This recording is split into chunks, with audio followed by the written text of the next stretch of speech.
तो hello and welcome दोस्तों। हम आपका स्वागत करते हैं आपके अपने चैनल फ़िल्मी आवाज़ पर, जहां हम बातें करते हैं आ चुकी, आई हुई और आने वाली फ़िल्मों के बारे में। और आज भी हम ऐसी ही एक फ़िल्म के बारे में बात कर रहे हैं, जो कि बनी है हमारी हिस्ट्री पर। हमारी हिस्ट्री काफ़ी कंट्रोवर्शियल रही है और इस कंट्रोवर्शियल हिस्ट्री में काफ़ी कंट्रोवर्शियल चैप्टर रहा है महाभारत का। और इस चैप्टर में भी, इस महाभारत में भी सबसे ज़्यादा जो अगर कोई कंट्रोवर्शियल कैरेक्टर रहा है तो वो रहा है कर्ण का। जी हाँ, हम आज बात करने वाले हैं इसी कैरेक्टर के ऊपर बनने वाली एक फ़िल्म सूर्यपुत्र कर्ण के बारे में। हालाँकि अभी इसका टाइटल पूरी तरह से कन्फर्म नहीं है, परंतु हो सकता है कि कुछ ऐसा ही हो। और ये फ़िल्म बताया जा रहा है कि 2 पार्ट में बनेगी, जिसका म्यूज़िक ए आर रहमान कर रहे हैं और ये फ़िल्म डायरेक्टर कर रहे हैं राकेश ओम प्रकाश मेहरा। ये उनका बताया जा रहा है कि एक ड्रीम प्रोजेक्ट है, जिसे वो रामायण के लेवल का बनाने की कोशिश कर रहे हैं। और इसके लीड रोल में हमें दिखाई देंगे सूर्या, साउथ सुपरस्टार सूर्या, जिनकी पहले भी काफ़ी फ़िल्में आई हैं। हालाँकि हम बात कर लेते हैं कर्ण के बारे में, क्योंकि ये काफ़ी कंट्रोवर्शियल कैरेक्टर है और जिस दिन इस फ़िल्म की ऑफ़िशियल अनाउंसमेंट होगी, उस दिन से मेरे ख़्याल से कंट्रोवर्सी स्टार्ट हो जाएँगी। और ये कंट्रोवर्सीज़ कोई ऐसी-वैसी कंट्रोवर्सीज़ नहीं होंगी, क्योंकि नॉर्मली फ़िल्मों में कंट्रोवर्सीज़ या तो एक्टर डायरेक्टर के बीच में होती है या फिर बस फ़िल्मों के बीच में कोई क्लैश होता है। लेकिन कुछ कंट्रोवर्सीज़ ऑडियंस के बीच में आ जाती हैं और ये एक वही कंट्रोवर्सी होगी जिसके ऊपर ऑडियंस लड़ेंगी। धर्म अधर्म के जो जानने वाले हैं वो लड़ेंगे, क्योंकि हमारे यहाँ पर ऑडियंस 50-50 में बटी हुई है, जो कि 50 ऑडियंस अर्जुन की है और 50 कर्ण की है। हालाँकि अर्जुन भी एक महान कैरेक्टर है, लेकिन जो ऑडियंस है वो 50 में बटी हुई है और 50 कर्ण को ही मानती है। तो आज हम बात कर लेते हैं कर्ण के ऊपर। कर्ण क्या थे और क्या नहीं थे, उनकी क्या कहानी थी, हम मोटा-मोटा बात करेंगे। हालाँकि हमने इस पर काफ़ी रिसर्च की है और इसीलिए हम कुछ भी अपनी तरफ से नहीं जोड़ेंगे, जो कि हमें पता चला है हम उसी के ऊपर बात करेंगे। तो हम अगर शुरू से बात करें तो कर्ण कौन थे? उनका जन्म कैसे हुआ? तो कहानी की शुरुआत तब से होती है जब एक भोली-भाली कन्या को, यानी एक अविवाहित भोली-भाली कन्या को जब एक ऋषि वरदान स्वरूप 6 मंत्र देता है, जिनसे वो प्रसन्न कर किसी भी देवता को बुलाकर उनसे पुत्र प्राप्त कर सकती है। और उस कन्या ने अपनी युवा अवस्था में उसी भोलेपन में बहकर, या फिर कह दें तो अपनी जिज्ञासा के कारण, एक देवता को प्रश्न किया और जिस देवता को उसने खुश किया वो थे सूर्यदेव। उसने सुबह-सुबह सूर्यदेव को जल अर्पित कर उन्हें खुश करने के लिए उस मंत्र का उपयोग किया और सूर्यदेव प्रकट हुए, जिसके बाद उन्होंने वरदान स्वरूप एक पुत्र दिया। परंतु क्योंकि कन्या युवा थी और अविवाहित थी, तो वो उस पुत्र को स्वीकार नहीं कर सकती थी, अन्यथा वो समाज में अपना सम्मान खो देती। इसी सम्मान को बचाने के लिए और लोक लज्जा के भय में उसने अपने पुत्र को त्याग दिया। और जैसा कि हम सब जानते हैं, वो स्त्री थी कुंती, देवी कुंती, पांडवों की माता। और जिस पुत्र को उन्होंने त्यागा वो थे सूर्यपुत्र कर्ण, जिन्हें उन्होंने गंगा में बहा दिया। हालाँकि यहाँ भी कुछ प्रश्न उठते हैं, जैसे उन्हें गंगा में बहाना ज़रूरी था? मतलब यानी कि वो राजकुमारी थीं, यानी उनके पास कोई वैभव की या फिर किसी प्रकार की कोई कमी नहीं थी। वो अपने पुत्र को किसी और को दे सकती थीं। उनकी एक दासी को उनके बारे में पता था। अपनी उस दासी के सहारे वो किसी को दे सकती थी, जब तक कि वो बच्चा बड़ा ना हो जाए और उनका विवाह ना हो जाए। इसके बाद वो उन्हें वापस गोद ले लेती या फिर किसी और प्रकार से उसे वापस पा लेती। लेकिन शायद उन्होंने समस्या को जड़ से ही ख़त्म करना सही समझा और गंगा में तिरा दिया। जिसके बाद वो बच्चा पहुँचा एक सारथी के पास, जिन्होंने उसे पाला, बड़ा किया, जिनका नाम था अधिरथ। और कई कहानियों में कहा जाता है कि अधिरथ और राधा के कोई संतान नहीं थी जब तक कर्ण उनके पास ना पहुँचे, और जब कर्ण उनके पास पहुँचे तो उन्हें फिर उसके बाद एक पुत्र की भी प्राप्ति हो गई थी। हालाँकि कर्ण अपनी माता राधा के लाडले थे, इसीलिए उन्हें राधे कर्ण भी कहा जाता है। तो अब हम आगे बढ़ते हैं। तो कर्ण फिर बड़े होने के बाद द्रोणाचार्य के आश्रम में गए, यानी कि जो महाभारत के ग्रंथ हैं उन्हीं के अकॉर्डिंग अगर हम बात करें तो वो द्रोणाचार्य के आश्रम में पढ़े थे। हालाँकि कुछ लोग मानते हैं कि वो नहीं पढ़े थे, उन्हें सीधा ही त्याग दिया गया था, या फिर सीरियल्स में भी यही दिखाया जाता है, लेकिन वो पढ़े थे। उन्होंने द्रोणाचार्य के आश्रम में अपनी शिक्षा प्राप्त की थी। लेकिन जब उन्होंने द्रोणाचार्य से दिव्यास्त्र मांगे थे तब द्रोणाचार्य ने उन्हें मना कर दिया था। और हालांकि यहाँ भी दो पक्ष हैं, जिनमें से एक पक्ष कहता है कि द्रोणाचार्य को उसकी आंखों में द्वेष दिख गया था अर्जुन के लिए, या फिर कहें तो जलन वगैरह कुछ दिख गई थी, इसीलिए द्रोणाचार्य ने उसे वो दिव्यास्त्र नहीं दिए, क्योंकि उसे यकीन था या फिर उसे लगा कि वो उनका दुरुपयोग करेगा। और दूसरा पक्ष कहता है कि द्रोणाचार्य स्वार्थी थे, उन्हें भय था कि ये अर्जुन से आगे निकल सकता है, इसीलिए उन्होंने उन्हें दिव्यास्त्र नहीं दिए। हालांकि इनमें से कुछ भी सच हो सकता है, लेकिन अगर आप देखिए, अगर उन्हें द्वेष दिख गया था उसकी आंखों में, या फिर जलन वगैरह कुछ ऐसा लगा था और उन्हें यकीन था कि वो अर्जुन के खिलाफ होंगे, तो भी उन्हें एक गुरु के तौर पर उन्हें ऐसा कोई भी भेदभाव नहीं करना चाहिए था। उन्हें अपनी विद्या देनी चाहिए थी। हालांकि कुछ ग्रंथों में ये भी कहा जाता है कि उन्होंने कर्ण को ये कहकर मना कर दिया था कि दिव्यास्त्रों पर अधिकार मात्र ब्राह्मण और क्षत्रियों का है, परंतु ये भी गलत है। देखा जाए तो वो एक महान गुरु थे, तो उन्हें ऐसा करने की कोई आवश्यकता नहीं थी। और अगर उन्हें द्वेष दिख गया था उसकी आंखों में, तो भी उन्हें ऐसा करने की आवश्यकता नहीं थी, क्योंकि अगर जो लोग कहते हैं कि अर्जुन महान थे, बहुत स्ट्रांग थे, कर्ण से भी बहुत ज़्यादा स्ट्रांग थे, तो द्रोणाचार्य को भी इस बात का यकीन रहा ही होगा कि अर्जुन स्ट्रांग है। तो उन्हें इस बात का भय तो होना ही नहीं चाहिए कि वो द्वेष में उनके विरुद्ध ऐसे शस्त्रों का उपयोग करेगा, क्योंकि अगर करेगा तो अर्जुन काट देगा। और उन्होंने शिक्षा नहीं दी, तो इसका अर्थ था कि उन्हें यकीन नहीं था कि अर्जुन काट पाएगा या नहीं। तो यानी या तो यहाँ पर कर्ण ज़्यादा स्ट्रांग थे, या फिर भेदभाव हुआ। जिसके बाद अगर हम आगे चलें तो कर्ण गए परशुराम के पास, जहाँ उन्होंने झूठ बोला कि वो ब्राह्मण है शिक्षा प्राप्त के लिए, क्योंकि अगर देखा जाए तो उस वक्त उसके मन में था ये भय कि वो भी उन्हें शिक्षा नहीं देंगे अगर वो जाके कहे कि मैं सूत पुत्र हूँ। और कहा जाता है कि उन्होंने वचन भी लिया था कि वो ब्राह्मणों के अतिरिक्त किसी और को शिक्षा नहीं देंगे, और जाकर उन्होंने यही कहा कि मैं ब्राह्मण हूँ। तो ये विडंबना भी हो सकती है उनकी, और लालच, या फिर कहें तो जो भी हो, लेकिन उन्होंने यही कहा। हालांकि यहाँ भी एक प्रश्न उठता है, क्योंकि हम यूट्यूब पर देखें या फिर कहीं भी सोशल मीडिया पर देखें तो कुछ हैं जानकार जो महाभारत और रामायण जैसे ग्रंथों के, तो इसके ऊपर जब भी बोलते हैं तो कहते हैं कि जो सूत जाति थी, जिसके कारण वो जाति नीची नहीं थी, वो ऊंची जाति थी, वो मिक्स था। यानी इसमें ब्राह्मण माता होती थी और पिता क्षत्रिय होता था। यानी अगर ऐसा है कि सूत जाति में ब्राह्मण पिता या माता हों या फिर क्षत्रिय एक हों, तो ऐसे में तो कर्ण के भीतर फिर ब्राह्मण का भी खून हुआ। अगर आप जन्म से अगर उसका अधिकार या फिर जन्म से उसकी जाति देखें, जिस हिसाब से उन लोगों ने कहा है कि सूत क्षत्रिय और ब्राह्मण का जो वंश था वो था मिक्स, तो इस हिसाब से तो उन्होंने झूठ नहीं कहा, अगर उनकी बात माने तो। लेकिन फिर भी अगर देखा जाए तो झूठ तो कहा ही था उन्होंने कि वो सूत थे। अब वो माने या ना माने ये उनकी बात है, कि जो कहते हैं कि ये सूत ऊंची जाति थी, क्षत्रिय और ब्राह्मण का इनमें खून था, तो वो ब्राह्मण भी थे। तो यहाँ ये प्रश्न बनता है जो कि हम ऑडियंस पर छोड़ते हैं इस बात को कि वो क्या सोचते हैं इस बारे में। हम उनकी कहानी के साथ आगे बढ़ते हैं।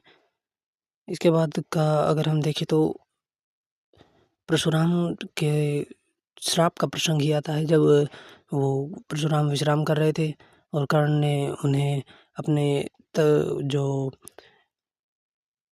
पैर जो बिछाए हुए थे उनके तकिए के तौर पे, यानी वो कर्ण की गोद में अपना सिर रखकर आराम कर रहे थे।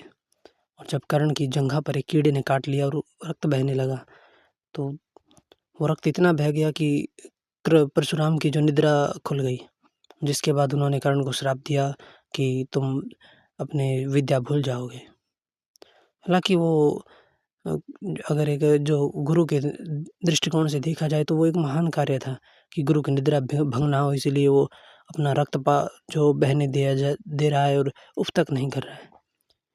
और गुरु को उस समय उठने पर यही, अगर आप देखें तो यही होना चाहिए था कि यह घाव को देखना चाहिए था, उसकी चोट को देखना चाहिए था, ना कि उसकी जाति को। लेकिन उस वक्त भगवान भार्गव परशुराम ने भी उठकर उसकी जाति देखी कि तुम ब्राह्मण नहीं हो, तुम सह नहीं सकते थे इतना। हालाँकि वो एक गुरु थे, तो उन्होंने उठते ही अपने शिष्य का घाव देखना चाहिए था, दर्द दिखना चाहिए था कि उनके शिष्य को एक कीड़ा काट रहा है और वो इस तरह से लहलहाने, लेकिन उन्होंने भी बस जाति ही देखी। ये भी विडंबना ही है। हालाँकि अगर देखा जाए तो परशुराम ने उन्हें अपने पूरे जो दिव्यास्त्र दे दिए थे, तो इसका अर्थ हम यही समझेंगे कि वो परशुराम के बहुत प्रिय शिष्य थे। और जब गुरु द्रोणाचार्य ने उन्हें मना किया था ये दिव्यास्त्र देने से, ये कहकर कि वो लायक नहीं है, या फिर उनके मन में जो उन्हें पता चल गया था कि वो अर्जुन के प्रति द्वेष रखते हैं, या फिर वो जलन के कारण ये शस्त्र मांग रहे हैं, तो परशुराम तो द्रोणाचार्य के भी गुरु थे, तो उन्हें भी इस बात का एहसास हो जाना चाहिए था कि तुम्हारे पास जो आया है वो किसी जलन या फिर किसी गलत भावना से आया है, क्योंकि वो कोई एक काल के नहीं थे, वो सतयुग से थे। उन्होंने 3-3 युग देख रखे थे। तो ऐसे एक महान मनुष्य जो 3 युगों से जीवित है, जिसने अनेकों जो युग बदलते देखे हैं, अनेकों समाज बदलते देखे हैं, उन्हें इस बात का भान होना चाहिए कि तुम्हारे पास जो आ रहा है उसकी मंशा क्या है। उसके बाद भी अगर आपने सभी अपना जो सारा ज्ञान अर्पित कर रहे हैं, सब कुछ दे रहे हैं, जो सिखा रहे हैं अपना सारा ज्ञान, इसका मतलब वो ख़ास है, वो समर्पित है, उसके अंदर गुरु प्रेम है, वरना उन्हें गुरु परशुराम अपने सारे शस्त्र नहीं देते। अगर आप देखें तो एक शस्त्र है भार्गवास्त्र, जिसका उपयोग पूरे महाभारत में मात्र कर्ण ने किया है, और जिसके बारे में हम जाने तो वो अस्त्र परशुराम का था। तो इससे हमें पता चलता है कि वो परशुराम के प्रिय शिष्य थे और भगवान परशुराम ने उन्हें अपना पूरा ज्ञान दे दिया था। और कहीं न कहीं कहा जाता है कि कुछ लोग कहते हैं कि उन्हें बाद में इस बात का बेहद दुःख हुआ था, बेहद पछतावा हुआ था कि उन्होंने अपने प्रिय शिष्य को श्राप दिया था, और इसी की पूर्ति के लिए उन्होंने उसे भगवान शिव द्वारा दिया गया विजय धनुष दिया था। जो धनुष उन्होंने अपने किसी भी शिष्य, ना द्रोणाचार्य ना भीष्म को दिया था, लेकिन उन्होंने कर्ण को वो सब कुछ दे दिया था, और यहाँ तक कि अपना विजय धनुष भी, जिसके, और ये भी कहा था कि जिसके हाथ में ये विजय धनुष होगा वो कभी हारेगा नहीं। और इसके बाद का अगर हम देखें तो यहाँ से अगर हम आगे बढ़ें तो कर्ण उसके बाद हमें दिखाई देते हैं जो क्रीड़ांगन था, जिसके भीतर पांडव और कौरव अपना कौशल दिखा रहे थे। जहाँ पर जब गुरु द्रोणाचार्य ये कहते हैं कि संसार में सर्वश्रेष्ठ धनुर्धर अर्जुन है और उसके अतिरिक्त कोई नहीं है, और ऐसी भी कुछ बातें कहते हैं जो नहीं कहनी चाहिए थी उन्हें, लेकिन फिर भी वो अपने शिष्य का इतना बढ़ा चढ़ाकर वो बखान करते हैं, जिसके बाद कर्ण से रहा नहीं जाता और वो उठकर सामने आ जाते हैं और अर्जुन को चैलेंज कर देते हैं। और वहाँ भी उनसे उनकी योग्यता नहीं पूछी जाती कि तुम्हारे अंदर कौशलता क्या है, क्या तुम्हारे भीतर ऐसा है कि तुम चैलेंज दे रहे हो, बल्कि सीधा पूछा जाता है कि तुम कौन हो, तुम्हारी जाति क्या है। और ये विडंबना है कि बार-बार यहाँ जाति ही आ जाती है। और अगर देखा जाए तो उस वक़्त पर धर्मराज युधिष्ठिर वहाँ बैठे थे, जो इतने ज्ञानी थे कि जो अपने जो धर्म का ज्ञान है उनके भीतर इतना था कि अपने धर्म के कारण उन्हें सत्यवादी और उन्हें सशरीर स्वर्ग में भी जो स्थान मिला था। तो अगर हम देखें तो उस वक़्त पर सबसे पहले विरोध उन्हें ही करना चाहिए था कि आप ऐसे कैसे किसी को जाति के आधार पर उसके कौशल से वंचित कर सकते हैं, उसके ज्ञान से वंचित कर सकते हैं। हालाँकि वहाँ धर्मराज युधिष्ठिर नहीं उठे, बल्कि वहाँ उठे भीम, कटाक्ष करने हेतु और व्यंग्य बाण छोड़ने हेतु, जो उन्होंने कई बार किया है, जो कि मूल महाभारत में लिखा भी हुआ है। और वहीं पर जब सबने त्याग दिया, सबने उसकी जाति के ऊपर बात की, तब कर्ण के लिए एक ही इंसान उठा, जो था दुर्योधन। और जब आपके पास सारे रास्ते बंद हो, एक ही खुला दिखे, तब बेझिझक उसी में से जाएँगे, और कर्ण ने भी यही किया। वो उसी की ओर बढ़ गया और उसके साथ हो गया, जिसके बाद हमें देखने को मिलता है कि कर्ण और अर्जुन के बीच जो संग्राम हुआ था, उसमें कर्ण ने बराबरी का जो अपना कौशल दिखाया था, जो कि बाद में एंड कर दिया गया था सूर्यास्त के कारण। और अगर देखा जाए तो उस वक़्त वहाँ कुंती भी बैठी थी। देवी कुंती को भी उस वक़्त ये एहसास था कि सामने उसी का बेटा है। अगर वो उस वक़्त उन्हें रोकती या युधिष्ठिर को कहकर या अपने बच्चों को कहकर उन्हें चुप करवा कर उसे अपनी ओर ले लेती, या उन्हें आदेश देती कि युधिष्ठिर को कि तुम इसे अपनी ओर ले लो, इसे कुछ ऐसा जैसा दुर्योधन ने किया वैसा करने के लिए कहती, तो शायद वो उसी पक्ष में आ जाता, क्यों द्वेष रखता वो। लेकिन उन्होंने भी ऐसा नहीं किया, उन्होंने भी जाने दिया, जैसा हो रहा था प्रकृति को अपना काम करने दिया। और अगर प्रकृति अपना काम कर रही है तो वो अपने अकॉर्डिंग ही करेगी। ये जो दुर्योधन और कर्ण की मित्रता आरंभ हुई, हालाँकि कई जगह पर कहा गया या फिर लिखा गया है कि उनकी मित्रता पहले भी थी, लेकिन जो मेन मित्रता है वो वहीं से आरंभ हुई है, उससे पहले से नहीं थी। तो जिसके बाद अगर हम आगे की बात करें, आगे के प्रसंग में बात करें, तो हमें उसके बाद दिखाया जाता है कि अगर कर्ण के मेन के जो हम मोटी-मोटी बात करेंगे, तो सीधा इसके बाद हमें कर्ण को दिखाया जाता है द्रौपदी के स्वयंवर में। और यहाँ भी कहानी थोड़ी-सी पेचीदा है, क्योंकि कई जगह पर ये लिखा हुआ है कि द्रौपदी स्वयंवर में कर्ण ने भाग ही नहीं लिया था। हाँ, उन्होंने अपने कौशल का कोई वो नहीं किया था। और कई जगह कहा जाता है कि उनसे जो ख़ासकर जो कर्ण विरोधी हैं, वही कहते हैं कि कर्ण से वो धनुष उठा ही नहीं था। तो बाण संधान करना तो दूर की बात है। लेकिन अगर आप ध्यान से देखें, तो ऐसा तो हो नहीं सकता कि जो मनुष्य विजय धनुष जैसे धनुष को धारण करता हो, उससे एक जो उन्हें सामने रखा हुआ वो एक दिव्य धनुष था, वो ना उठे। क्योंकि उस धनुष के बारे में इतना भी बखान नहीं हमें ज़्यादा दिखाया गया कि वो कोई ऐसा धनुष था जिसे कोई उठा ही ना सके। तो अगर आप देखें कि या तो कर्ण ने वो उठाया ही नहीं, और या अगर उठाया तो अपमान हुआ है। क्योंकि ये दो ही चीज़ें हो सकती है।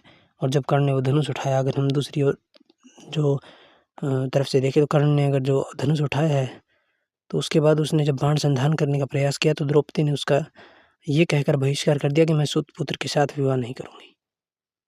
हालाँकि व्यवस्था के अनुसार उन्हें पहले भी कहा जा सकता था कि आप ना उठिए, या फिर उठते वक़्त ही कहा जा सकता था कि आप वहीं बैठ जाइए, हम आपको पार्टिसिपेट नहीं करने देंगे।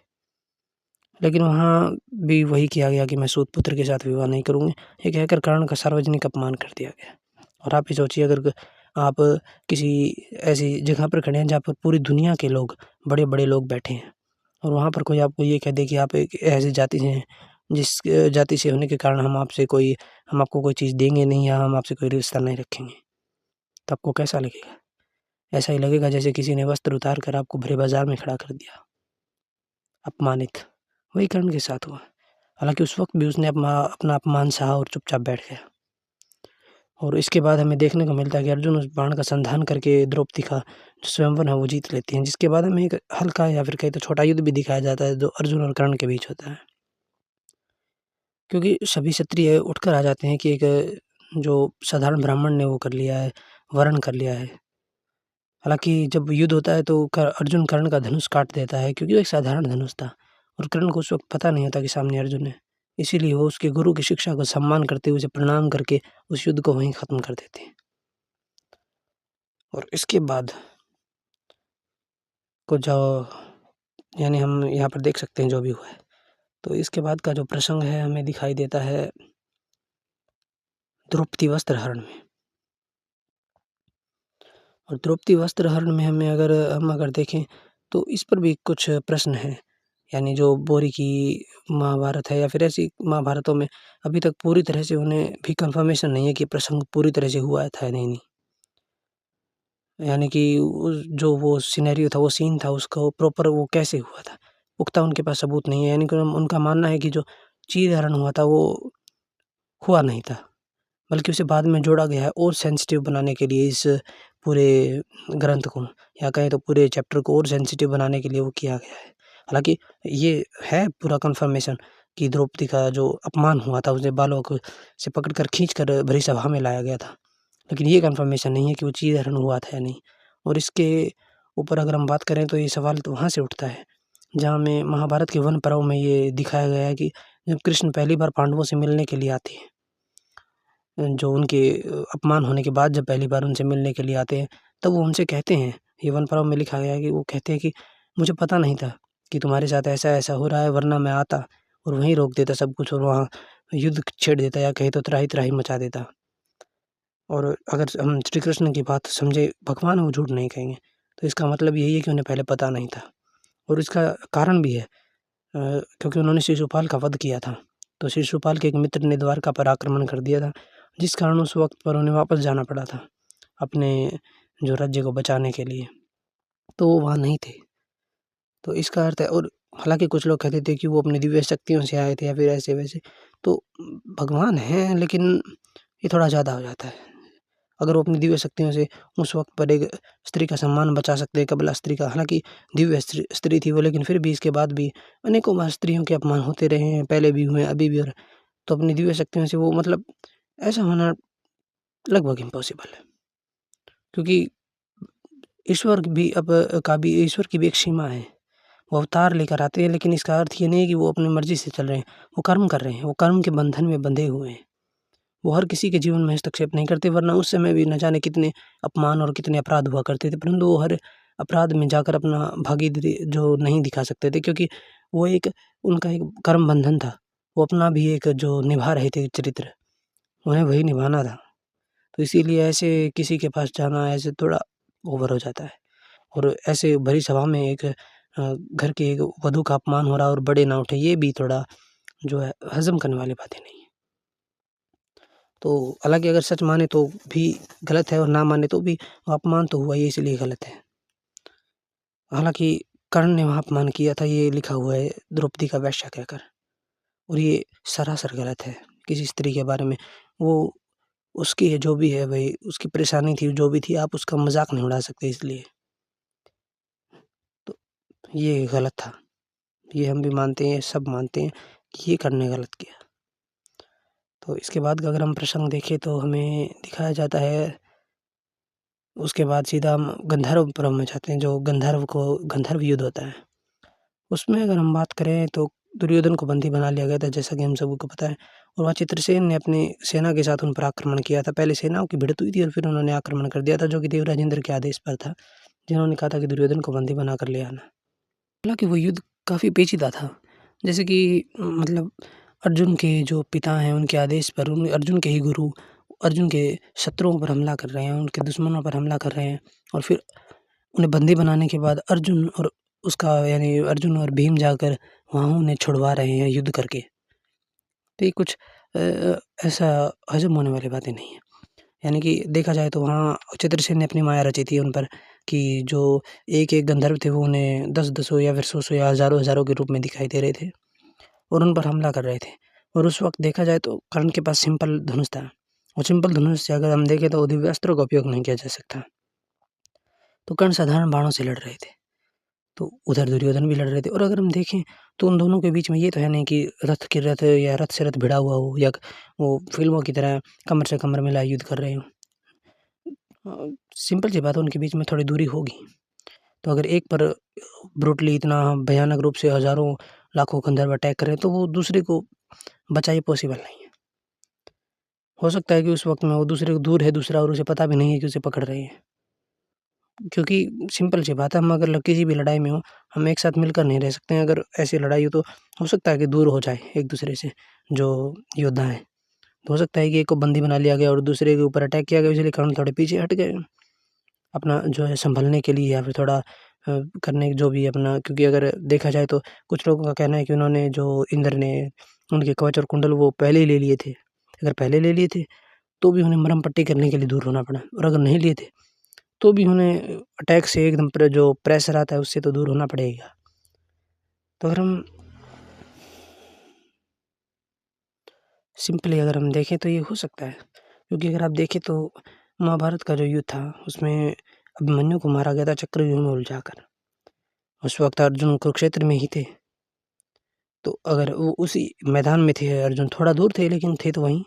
तो अब अगर हम ये कहें कि उन सातों ने घेर कर के अभिमन्यु को मार दिया और अर्जुन वहीं थे उसी युद्ध में और उसे बचा ना सके, तो इसका मतलब हम ये नहीं कहेंगे कि अर्जुन अक्षम थे। अर्जुन का जो है युद्ध कौशल छोटा था, या फिर अर्जुन का जो है कहें कि कमज़ोर थे, नहीं। वो नहीं बचा सके क्योंकि वो उस वक़्त उसके पास नहीं थे, उससे दूर थे। और अगर इसी से हम देखें तो हो सकता है कि दुर्योधन के पास ना हो उस वक़्त कर्ण, और उसे ना बचा सकें और उन्होंने बंदी बना लिया हो। तो ये कोई हम अगर जो लोग इसके ऊपर बड़ी-बड़ी बातें बनाते हैं कि कर्ण बहुत ही कमज़ोर थे, वो बचा ना सके, तो ये बातें से ऐसे समझी जा सकती हैं। हम हालातों को समझ नहीं सकते ना उस वक़्त हालात क्या थे, बस अपने अकॉर्डिंग बनाना सही नहीं है। और उसके बाद अगर देखा जाए तो कर्ण को इस बात की बड़ी पीड़ा हुई थी कि वो दुर्योधन को उस वक़्त बचा ना सका। इसीलिए उसने उसके बाद दुर्योधन को पूरी की पूरी दुनिया जीत कर दी थी। हर राजा को उसने अपने सामने झुका दिया था, और सारे जो है मुकुट उसके दुर्योधन के चरणों में लाद रहे थे। तो ऐसा वीर पुरुष जो इतने राजाओं को हरा रहा है, वो कोई साधारण मानव तो नहीं है। और हालाँकि हम देखें तो जरासंध का भी कर्ण के साथ युद्ध दिखाया गया है, जहाँ कर्ण ने जो है जरासंध को 2 बार हराया है। हालाँकि भीम को भी आप देखें तो जरासंध को हराने के लिए श्री कृष्ण की सहायता की आवश्यकता पड़ी थी। परंतु कर्ण को हराने के लिए कोई आवश्यकता नहीं पड़ी। उन्होंने अपने बलबूते पर 2 बार जरासंध को हरा दिया था। जिसके बाद जरासंध ने उनकी वीरता से प्रसन्न होकर उन्हें अपनी 2 नगरियाँ भी दी थी, अपने 2 नगर दिए थे। तो अब अगर हम इस गंधर्व युद्ध से अगर हम आगे बढ़े तो विराट पर्व आता है, और विराट पर्व को हम ऐड नहीं करेंगे क्योंकि उसे भी अगर रिसर्चर के अकॉर्डिंग देखा जाए तो उसे बाद में ऐड किया गया है, लोक कथाओं या फिर लोगों के द्वारा लोक मान्यता के आधार पर उसे ऐड किया गया है। और ये भी शायद उसे जो ग्रंथ को और थोड़ा इन्फ्लुएंस उसका बढ़ाने के लिए या फिर कहें तो अर्जुन की पावर बढ़ाने के लिए दिखाया गया था। क्योंकि अगर हम सीधा-सा देखें उस युद्ध में अर्जुन ने अकेले कर्ण, द्रोणाचार्य, भीष्म पितामह जैसे महारथी योद्धाओं और दुर्योधन जैसे इन सभी योद्धाओं को अकेले हरा दिया था बिना किसी सेना के। और उस वक़्त उनका सारथी भी एक ऐसा पुरुष या फिर कहते एक ऐसा राजकुमार था जो भागने को तैयार था किसी भी क्षण। एक मौका मिले और वो भाग जाए। तो अगर इसके बाद भी वो उन सभी को हरा दे रहा है तो इसका मतलब वो सोचिए वो कितना वीर पुरुष है। और वही पुरुष जब उन्हें भगवान श्री कृष्ण जैसे सारथी मिल रहे हैं और अच्छी खासी सेना के साथ उसे सभी योद्धाओं का साथ मिल रहा है, और उस वक़्त पर भी वो फिर वो दोबारा जब वही योद्धा उसके सामने आते हैं उसी सेना के साथ वो नहीं हरा पाता। तो ये या तो कहीं न कहीं अर्जुन की अक्षमता को दिखाता है, या उस वक़्त जो भी हुआ था उसको अच्छे से नहीं एक्सप्लेन कर पाता है। यानी ऐसा तो हो ही नहीं सकता कि अर्जुन बाद में अक्षम हो गए, बाद में अर्जुन को क्या हो गया? ये उनकी अगर क्षमता बढ़ानी थी तो बाद में भी उन्हें डोमिनेट करना चाहिए था, लेकिन बाद में वो कुछ नहीं कर पा रहे हैं। इसका मतलब ये साफ-साफ ये कहें तो एक तरीके से इसे बाद में ऐड किया गया है, बस ये है नहीं, सच्चाई नहीं है इसमें कोई भी। तो इसीलिए हम इसके ऊपर बात नहीं करेंगे, हम सीधा बात करेंगे उसके बाद युद्ध पर। जब युद्ध चल रहा था तब आप देखिएगा, जब युद्ध से कुछ यानी 1-2 दिन जब कर्ण सेनापति बना था उसी रात को या शायद उसी रात को जब जो कुरुक्षेत्र में जो युद्ध हुआ था, यानी कर्ण जब सेनापति बने थे शायद उसी से जो पूर्व संध्या थी या फिर युद्ध के आरंभ होने से पूर्व संध्या में जब कुंती कर्ण से मिलने आई थी और उन्होंने उन्हें बताया था कि वो उनकी माता है, और उनसे बातचीत की थी कि वो जो पांडव हैं उनके भाई हैं और वो उन पर अटैक ना करे, उनसे जो माँगने गई थी अपने 5 पुत्रों का जीवन। देखिए जिस माता ने कर्ण को ना कभी पाला, ना पोसा, ना कुछ भी नहीं किया, उसने बस जन्म देते ही त्याग दिया, जो उसे याद भी नहीं थी। ऐसी माता के लिए कर्ण के भीतर कोई भी भावना होना असंभव होना चाहिए था। लेकिन उस वक़्त भी कर्ण को मतलब कर्ण के भीतर मात्र जो प्रेम था अपनी माता के लिए, उस प्रेम को ध्यान में रखते हुए उसने उन्हें 4 पुत्र जीवित छोड़ने का वचन दे दिया। हालाँकि अगर आप सामान्य तौर पर देखें तो उन्हें देने की कोई आवश्यकता नहीं थी वो वचन, क्योंकि जन्म देने के अलावा उनके साथ उनका जन्म देने के अलावा उनके साथ उनका और कोई रिलेशन या फिर कोई रिश्ता नहीं। अगर देखा जाए तो जन्म देने के अलावा उनके साथ उनका कोई रिलेशन या कोई रिश्ता था नहीं। लेकिन फिर भी उन्होंने अपनी माता का सम्मान रखा और उन्हें अपने 5 पुत्र, हाँ, उन्होंने यही वचन दिया था कि आपके 5 पुत्र जीवित रहेंगे। यदि मैं मरा तो अर्जुन है, और अगर अर्जुन मरा तो मैं। जिसके बाद आप समाज से कह सकते हैं कि आपके 5 पुत्र हैं और मैं भी आपका पुत्र हूँ। हालाँकि हम देखें तो पहले कृष्ण ने भी उन्हें ये बताया था कि तुम कुंती के पुत्र हो, और तब कर्ण ने ये उन्हें कहा था कि उनसे वचन लिया था कि आप ये किसी और को नहीं बताएँगे। क्योंकि वो नहीं चाहते थे कि ये बात युधिष्ठिर को पता चले, क्योंकि उनका मानना था कि अगर युधिष्ठिर को ये बात पता चलती है तो कहीं न कहीं युधिष्ठिर सारा साम्राज्य अपनी पूरी राजगद्दी कर्ण के चरणों में अर्पित कर देंगे। और कर्ण ये नहीं चाहते थे कि युधिष्ठिर उन्हें वो राज्य दे, क्योंकि कर्ण का मानना था कि अगर वो राजगद्दी अगर युधिष्ठिर कर्ण को देते हैं तो कर्ण दुर्योधन को दे देंगे, और कर्ण का भी मानना था कि दुर्योधन उस राजगद्दी के लायक नहीं है। तो उस पर बैठने का जो अधिकार है वो भी मानते थे कि युधिष्ठिर का ही है।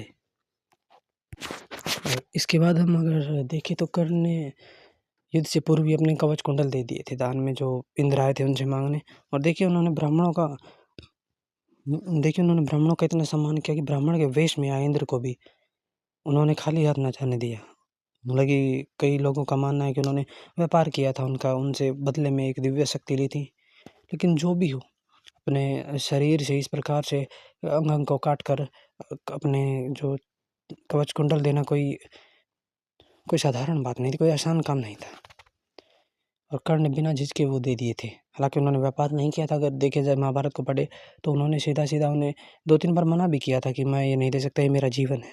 लेकिन इंद्र ने माँगा, अगर उन्हें व्यापार करना था, जैसा कि लोग मानते हैं, वो उन्हें लालच था, तो वो देते ही नहीं, मना कर देते कि मैं नहीं दूँगा।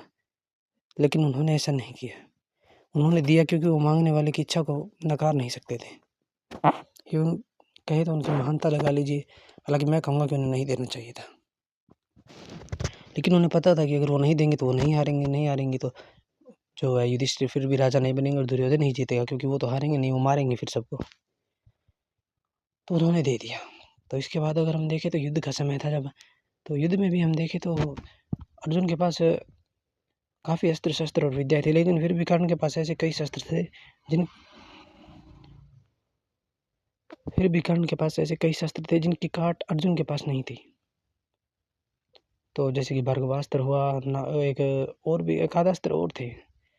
तो अगर हम देखें, अगर हम युद्ध के अंत की बात करें, जब कर्ण का पहिया जो है धरती में धँस गया था और तब जाकर अर्जुन ने उनकी अंजलि का अस्त्र से उनकी जो गर्दन है वो धड़ से अलग कर दी। हालाँकि तब कर्ण ने कहा था कि धर्म का पालन करो अर्जुन, इस प्रकार के कार्य मत करो, लेकिन कृष्ण ने जो श्री कृष्ण थे तब उन्होंने कहा था कि अब तुम्हें धर्म याद आ रहा है, और उन्होंने उनके सारे पाप गिनवा दिए थे। हालाँकि उन्होंने कहा था कि जब तुमने मनु को मारा था कि तब धर्म कहाँ था। हालाँकि मूल महाभारत में हम अगर पढ़ें तो हम देख सकते हैं कि ऐसे कई इंसिडेंट थे जहाँ एक योद्धा को मारने के लिए काफ़ी योद्धाओं ने घेरा हो। ये हम आप पढ़िएगा तो आपको कहीं मिल जाएँगे, कई राजाओं को इसी प्रकार घेरा गया था, लेकिन और किसी को जो है दूसरे मार नहीं पाए थे, इसीलिए वो कभी आगे आया नहीं और अभिमन्यु को मार दिया गया था। हालाँकि एक बच्चे को इस प्रकार से बड़ों के द्वारा घेर कर मारना ये बड़ा ही नीच कार्य है। तो उन्होंने गलत किया, इसका हम कभी भी समर्थन नहीं करेंगे। और हम कर्ण भक्त नहीं हैं तो जो हम हर चीज़ का समर्थन करें, हम बस तथ्यों पर बात करेंगे। तो अगर उस वक़्त देखा जाए तो अर्जुन ने उन्हें मार दिया था। हालाँकि कुछ लोग कहते हैं कि कर्ण बहुत ही कमज़ोर थे, अर्जुन से ज़्यादा कुशल नहीं थे या फिर ऐसा कुछ। तो साधारण-सी बात है, आपको अगर सामने वाला आपसे इतना ही वीक है, कमज़ोर है, तो आपको मौके का फ़ायदा उठाने की ज़रूरत नहीं है, आप उसे वैसे ही मार सकते हैं। लेकिन फिर भी वो आप अगर आप मौके का फ़ायदा उठा रहे हैं, तो आप अपनी कमज़ोरी दिखा रहे हैं। और अगर वहाँ देखा जाए तो कर्ण पर इसी प्रकार से अटैक, हालाँकि वहाँ कहा गया था कि कई लोग कहते हैं कि अधर्म को अधर्म से मारना गलत नहीं है। वो तब तक गलत नहीं है जब तक अधर्म इतना पावरफुल हो कि आप उसे अधर्म के बिना नहीं मार सकते। अगर वो आपसे कमज़ोर और फिर भी आप अधर्म करके उसे मार रहे हैं, तो आप में और उस अधर्म में कोई फ़र्क नहीं है। तो इसका अर्थ यही हुआ कि या तो कर्ण उस वक़्त इतने ताकतवर थे कि उस अधर्म को मिटाने के लिए उन्हें अधर्म का ही सहारा लेना पड़ा, और अगर वो ताकतवर नहीं थे, तो फिर वो धर्म या अधर्म की बात ही नहीं थी। और वैसे भी जब कर्ण पर बात आती है तो धर्म-अधर्म एक तरफ हो जाता है। वरना साधारणतः लोग अगर कौरव-पांडवों की बात होती है तो धर्म-अधर्म की बात करते हैं, लेकिन जब कर्ण की बात आती है तो वो सिर्फ़ कर्मों की बात करते हैं। वो धर्म-अधर्म वहाँ पर नहीं रहता है फिर। तो अगर हम उस वक़्त की अगर देखें तो कर्ण को मारते वक़्त अगर हम देखें या तो वो ताकतवर थे, तो ये आप पर ही है, आप क्या सोचते हैं आप? और जाते-जाते अगर हम अस्त्रों की बात करें तो कर्ण के पास सभी अस्त्र थे जो परशुराम के पास थे, यानी पाशुपतास्त्र, भार्गवास्त्र, ब्रह्मास्त्र ऐसे, और अर्जुन के पास भी ऐसे अस्त्र-शस्त्र थे। और माना जाता है कि अर्जुन ने 1-2 बार प्रयास भी किया था पाशुपतास्त्र का उपयोग करने का, वो कर नहीं पाए थे। ये अलग बात है, लेकिन उन्होंने प्रयास किया था और एक बार तो उन्होंने किया भी था जयद्रथ पर। और क्योंकि ये जो भगवान शिव का अस्त्र था और भगवान शिव के नियम थे इस अस्त्र के कि आप तभी इसका उपयोग कर सकते हैं जब सामने वाला शत्रु आपसे अत्यधिक ताकतवर हो और आपको आपका मृत्यु क्षण आया हो कि आपके ऊपर भयानक रूप से मृत्यु मंडरा रही, तभी आप उपयोग कर सकते हैं। और कर्ण ने इसका उपयोग पूरी महाभारत में किया नहीं, इसका अर्थ है कि उसे कभी ऐसा लगा ही नहीं कि उसके ऊपर मृत्यु का भय है या फिर उससे कोई अत्यधिक ताकतवर उसके सामने है। जब लास्ट जो मोमेंट था तब भी वो अर्जुन पर उपयोग नहीं कर पाया, तो याद इसका कारण कहीं न कहीं यही है कि उसे उस वक़्त भी अर्जुन या तो उससे ज़्यादा ताकतवर नहीं थे। हालाँकि मृत्यु क्षण था, लेकिन दूसरी जो कंडीशन है कि उसके सामने वाला ताकतवर भी होना चाहिए, तो वो शायद वो नहीं बन पाई कंडीशन, वरना वो भी कर सकते थे। तो जाते-जाते हम यही कहेंगे कि हम कोई कर्ण भक्त नहीं हैं,